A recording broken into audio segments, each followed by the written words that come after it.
पाकिस्तान, एक गरीब देश जो दुनिया को चौंका रहा है। पाकिस्तान दुनिया का वह अनोखा देश है जो दिखाता कुछ है और करता कुछ और। हमारे भारतीय मीडिया, जिसे आमतौर पर गोदी मीडिया कहा जाता है, पाकिस्तान को एक गरीब और असफल राष्ट्र के रूप में पेश करता है। हमें बताया जाता है कि पाकिस्तान में लोगों के पास खाने को रोटी नहीं है, अर्थव्यवस्था तबाह है और देश दिवालिया होने के कगार पर है। लेकिन दूसरी ओर संयुक्त राष्ट्र की रिपोर्टें कुछ और कहानी बयां करती हैं। उनके अनुसार पाकिस्तान में प्रति व्यक्ति भोजन की उपलब्धता भारत से बेहतर है। पाकिस्तान में लोग बेहतर खाते हैं और जीवन स्तर कई मामलों में भारत से आगे है। अब सवाल यह उठता है कि अगर पाकिस्तान वाकई में उतना गरीब है जितना भारतीय मीडिया दिखाता है, तो फिर वह कैसे सबसे आधुनिक मिसाइल और हथियार बना रहा है? कैसे वह उन 5 देशों में शामिल हो चुका है जो खुद 5th जनरेशन लड़ाकू विमान बना रहे हैं? कैसे वह उन 3 देशों में से एक है जो 5th जनरेशन एयर पावर को सक्रिय रूप से इस्तेमाल कर रहे हैं? अगर यही गरीबी है तो हम तो भगवान से प्रार्थना करेंगे कि हमारे भारत को भी ऐसा गरीब देश बना दे। कम से कम हमारा तेजस विमान तो पूरा बन जाएगा।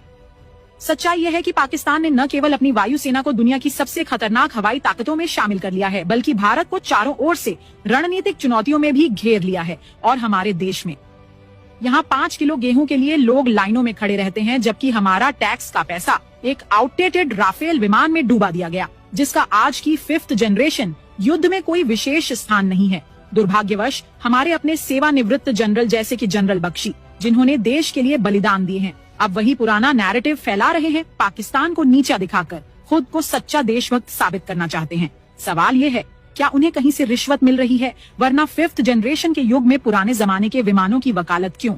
अब समय आ गया है कि हम सच्चाई को पहचानें। पाकिस्तान एक ऐसी हकीकत बन चुका है जिसे नकारा नहीं जा सकता। एक ऐसा गरीब देश जो अपनी ताकत से पूरी दुनिया को चौंका रहा है। पाकिस्तान वह देश है जिसने दुश्मनों के साए में पलकर विकास किया है, जहां हर दूसरा दिन सीमाई तनाव से जुड़ा होता है, जहां हर साल आतंकवाद के खिलाफ लड़ाई लड़नी पड़ती है और जहां वैश्विक प्रतिबंध भी लगते रहे हैं। लेकिन इस सब के बावजूद वह देश आज न केवल अपनी संप्रभुता पर कायम है, बल्कि अपनी रक्षा उद्योग को भी मजबूत कर रहा है। क्या यह सब किसी गरीब देश की निशानी है? क्या एक गरीब देश खुद फिजा में दुश्मन के विमान गिरा सकता है? याद है ना, 27 फरवरी 2000